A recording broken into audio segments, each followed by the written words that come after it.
একজন ভদ্রমহিলা এসে কি বলেছে জানেন, জানার মানুষ, দিদিকে বেরোতে বলুন, দিদিকে ঘুরতে বলুন, না তো আমরা সাহস পাচ্ছি না। অভিষেক ব্যানার্জি কি করছে?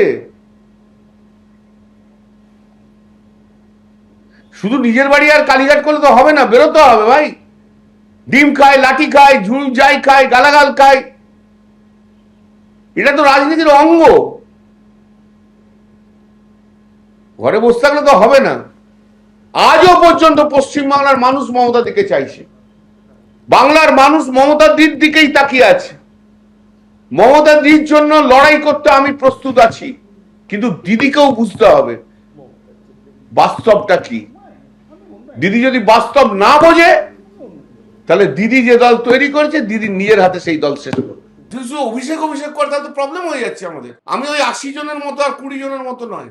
আমি দিদিকে ভালোবাসি, দিদিকে শ্রদ্ধা করি, দিদির জন্য সবকিছু করতে রাজি আছি, কিন্তু দিদিকেও রিজনেবল হতে হবে। আর দিদি অত ঘন ঘন বিরক্ত হলে হবে না।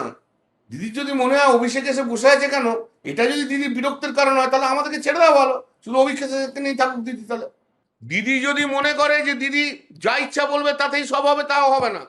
দিদি যদি মনে করে যে কোনো সময় বিরক্ত দেখাতে পারি পাবলিকলি সবাইকার এগেনস্টে, তাও হবে না। আর দিদি যদি মনে করে অভিষেক আর ডেরেক যা বলবে তাই তাও চলবে, তাতেও হবে না।